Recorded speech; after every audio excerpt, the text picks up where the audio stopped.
Children don't come into our households as a blank slate, ever. They come with all sorts of relationships and attachments. Their life did not begin the day they met us. They're going to have all of the people that they came in with, and that is what makes them who they are. When a resource family can honor that connection that their child has to their biological family, it really sets the tone of their self-identity. Honoring the biological family is crucial to attachment. If I can find good in the birth family, that means I find good in you, because that's where you came from. When a child is denied their family, nothing can take its place, but the rest of life will be spent trying to find something to take its place. And it will always be less than, and it will always be rooted in pain.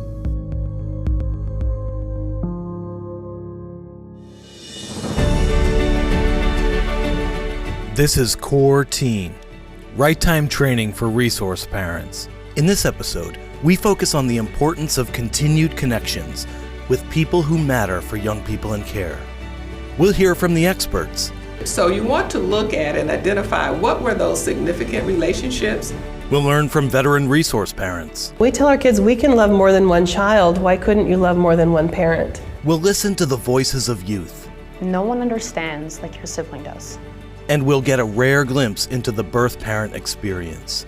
Asking me to be a part of the healing process is really what I would like to do. As we discover how supporting young people's other connections strengthens their connection to you.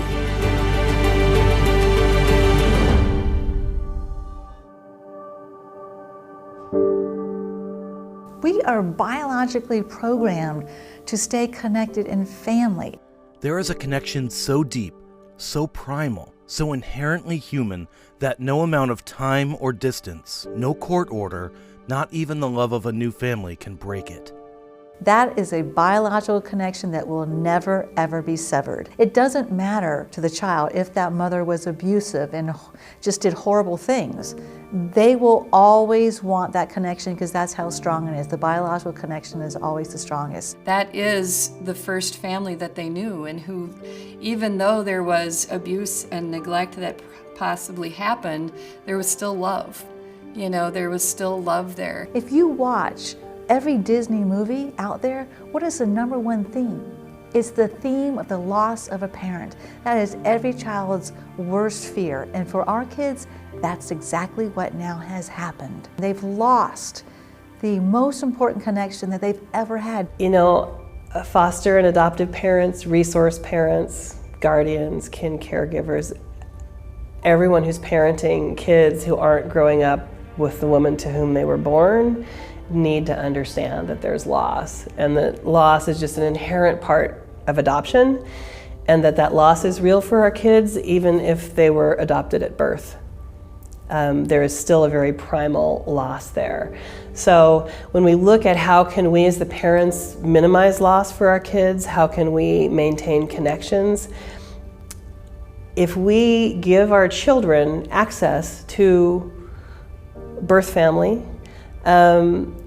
it actually draws them closer to us as the adoptive parents than if we fear that.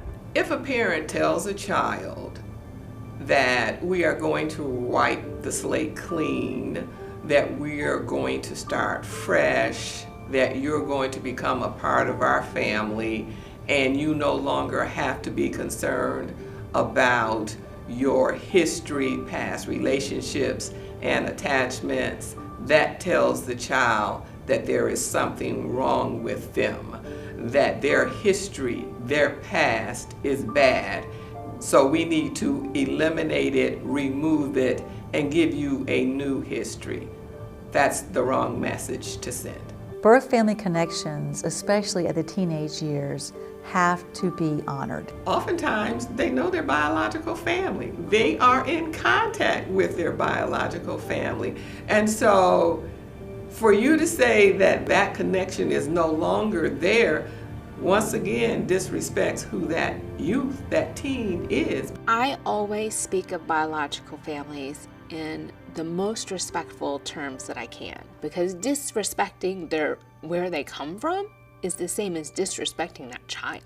When a resource family can honor that connection that their child has to their biological family, it really sets the tone of their self-identity. We have to stop demonizing these families, because what we hear from the young people that we serve all the time is that if there were any way for them to return to their family of origin, regardless of how they've been treated, they would go back.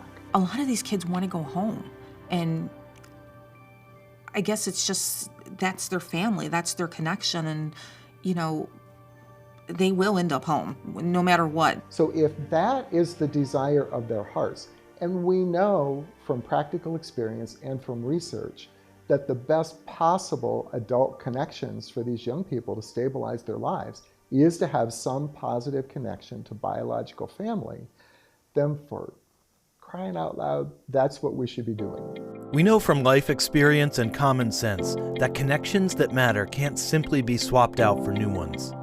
That we don't instantly forget about the people we've lost when those people are no longer in our lives. Those attachments still matter. When a young person must move, everything changes. The people, the house, the neighborhood, the school, the food, the rules, the day-to-day routine. What doesn't change is the significance of the connections that child has made with other people in other settings. What if we could help young people retain those important existing connections while still reaping all of the benefits of living in a safe and healing new environment? What if we could help young people stay connected to people who matter, even when they transition from our home to a permanent placement or independent living? These continued connections keep a young person grounded and create a supportive network that can last a lifetime. These connections can make all the difference. The idea of self-identity and developing that sense of who am I is part of every child's developmental journey. There are characteristics that you have that you can trace directly to someone in your family. Who we look like, who we act like, who we sound like. There is that connection. So your birth history provides you with a sense of self. And if it's all negative, what is there to go back to build one's sense of self? If all they have is stuff from the court reports or negative things that they've heard, then that's what they're going to align with. But if they know that their artistic ability came from their grandmother perhaps, or their musical ability, or their athletic ability, or their gorgeous smile, or their infectious laugh came from their birth family, that gives them something positive to anchor to. We have to be looking for strengths in the parents themselves so that we can then let that child know if there's anything about them that's like their parent. That's awesome. Because if you've got an awesome kid, there must be something awesome in their parent. That's why we cannot ignore birth parents. It's why we can't act as if they don't exist. It's why we can't ignore loyalty. The loyalty is about the connection to the goodness of the parent, because it's who I am. Our identity comes from our families. And so if I can find good in the birth family, that means I find good in you, because that's where you came from, right? And I can't say that only the parts of you that I love are the parts that are like us. We can't do that, right? We want to love the whole child, particularly if they're carrying this shame and this feeling that there was something wrong with them in the first place, or they would still be with their family of origin. It's helpful to think of openness as a continuum, from no contact on one end and co-parenting on the other. In the situation where a child can't visit with their biological parents, they can't maybe even have phone calls. I had one child who even phone calls were disastrous for her. So in those cases, you make the space to have the conversations about their parents. Tell me about them. I know you miss them. Tell me. We honor that family, but we explore with them, what was happening in that family and, the reasons they can't live with that family. Most kids get that, but they don't have to give up caring about that family. You have to reframe it. And I wish that you could be with your mom and your dad just because I know you miss them so much. But while they can't take care of you, I'm so glad that you're here with me.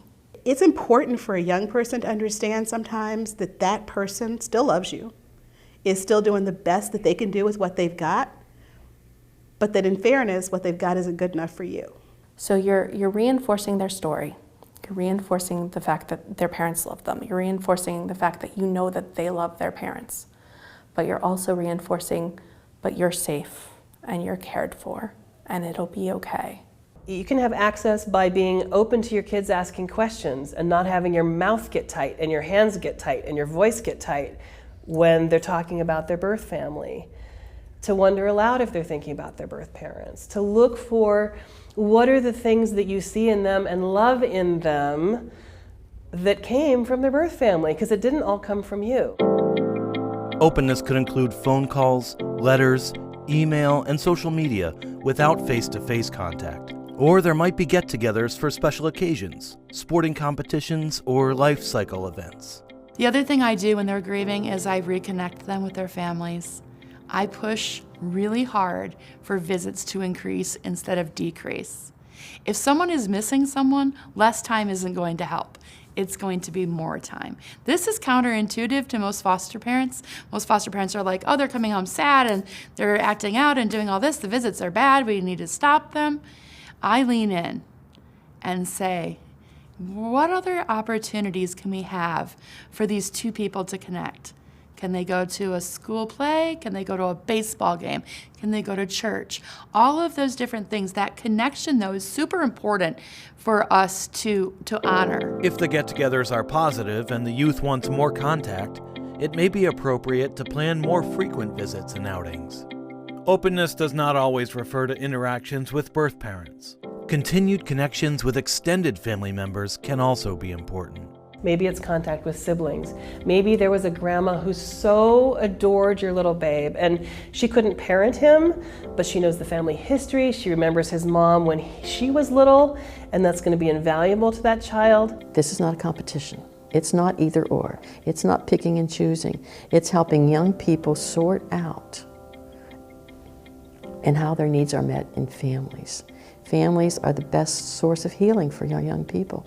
And it may not just be one family. It's not you having all the answers. And to have the humility to say that I want you as my child to grow up with the best of your birth family and the best of our adoptive family, and weave that into a tapestry that is just a masterful you that's like nobody else. For young people who have been separated from their families, the sibling connection takes on added significance. If you have a child in your home and you know they have a sibling out there, you should do whatever you can in your power to nurture that relationship. Going through a really abusive home and where you're getting hit on the daily, you are hurt every day, no one understands like your sibling does. My little brother got the worst of it. And he would always come to me and I would hold him and I was the one that was there. He needed me. Our science and common sense teach us that siblings are the most valuable, longest lasting relationship in your life. This is their whole generation. This is who their kids, aunts and uncles and cousins are going to be. That's the one connection that they will always have. They've often been in a role where they've had to take care of their siblings. They may feel some responsibility for the fact that their siblings are in care. I raised these boys, and to not have them, it's just like, how do you deal with that? They are feeling guilty that as the surrogate parent, they weren't able to keep their family together. I raised my siblings, so being separated from them was hard. Letting go of like guiding them was really hard, and it still is. It is very important that these relationships are cultivated. Even though there are a lot of challenges associated with bringing the siblings together and allowing the space for that, it's worth it because the payoff is so great in having them feel that sense of connection to who they are. The relationship between me and my brothers, it's like we've been through hell and back, but that's my family. Those are my boys. With or without a goal of reunification, with or without physical contact, there are times when a birth parent can play an important role in a young person's life. I know families who have come out of foster settings, and the birth parent just isn't going to be able to parent long term, but they are a really good role model still, and they are able to sort of maintain an extended family role and stay connected, and they can give background information, they can give medical information, they can be a source of stability in the child's life, someone who's known them from beginning to end. And while they may not be doing the day-to-day interactions of parenting, that's still hugely valuable to the child's development. Most teens know where their parents are, know where their relatives are. They have already made contact with relatives. So the issue of whether you will be allowed to have contact with relatives or not really is a non-issue.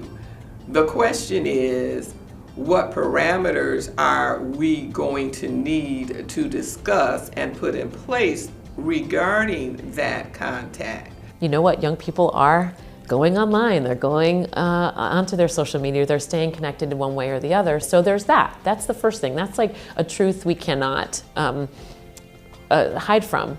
But then there's also the beauty and joy of being able to leverage social media to keep those extended family connections. You know, the more that you can be involved as the foster or adoptive parent in helping to navigate that relationship, the better it's going to be, and it's going to actually help you to be more connected to the teenager as well, because they see that you honor and respect their biological family and the connection that they have with that. If you have teens in your home, they should be involved in the decision making, or at least in the discussion. But they will need help discerning what is safe, what is in their best interest, even what is possible. This is where resource parents can play an important role. So exactly what that means is really being open first to learning what's important and really hearing from them what relationships they value, what relationships they want to continue, exploring with them what that's going to mean, because that's going to be different for each relationship that they have. To help them to develop a not all bad, not all good, this is part of who I am, and I can decide how much of that I want to continue to be part of who I am, and then to help them to navigate that, because now you're the responsible adult that can help to shape those relationships with them, and learning how to do that balance. And I think it's still a work in progress and probably will be a lifelong work in progress. Yeah.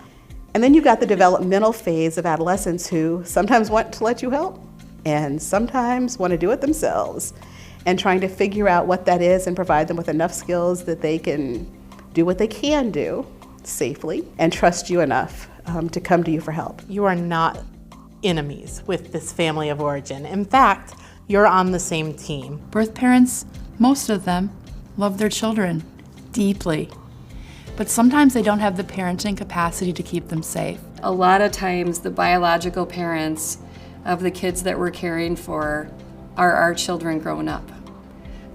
So a lot of them grew up in foster care. A lot of them have significant histories of developmental trauma and generational trauma. At one point, I was that child that was being protected. It was super hard to separate my experience coming into the child welfare system as a foster youth than my experience as a parent.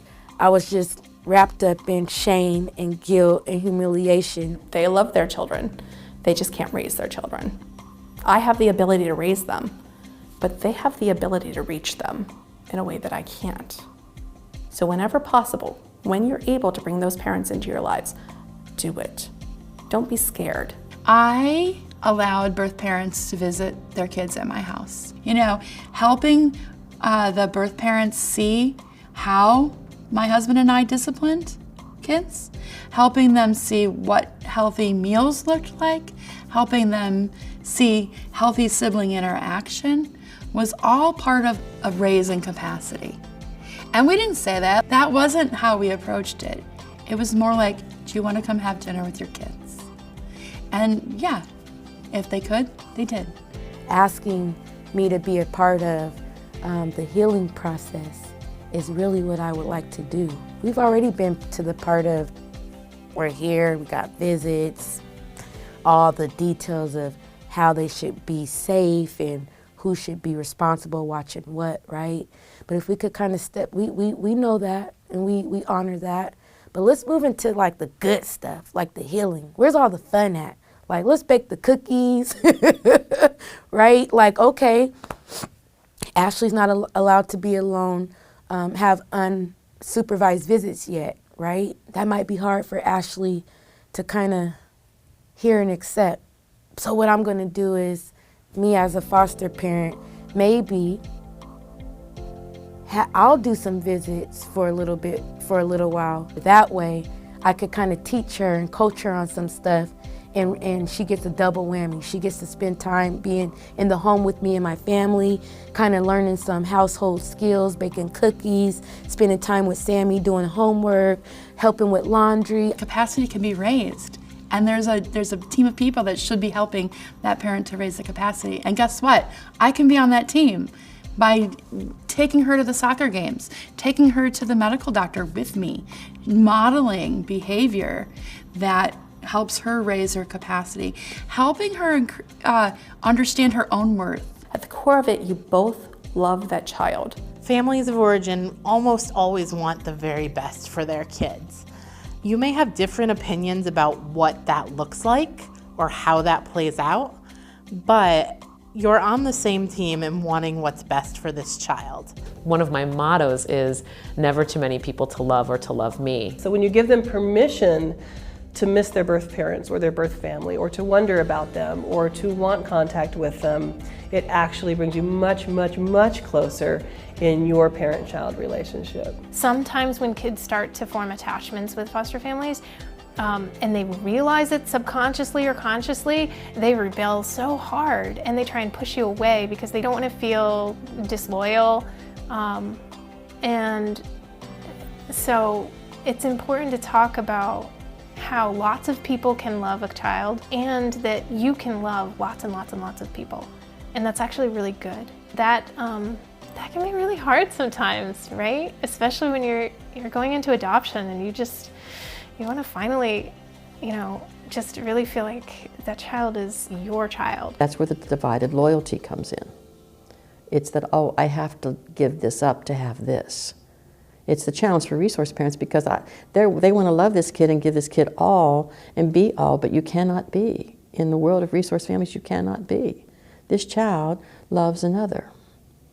So we embrace that love and we look at it as a both and, not an either or, but a both and. So we understand loyalty is a good thing. It's a good thing because it says a child loves and can love, and we honor that love. One of the things I had to learn was being able to step back and understand that there's a role that I can fill and I can take care of you and I can be there for you, but I'm not going to replace the mom that you know as your mom. And I'm not trying to do that. So opening up the space to say, hey, I'm maybe your second mom. I'm here now. I'm here to be everything that you need me to be, and I honor who she was. And we will maybe celebrate her birthday. We will always honor Mother's Day with 2 cards instead of just 1. Having the atmosphere and the culture of the family that says it's okay to have both.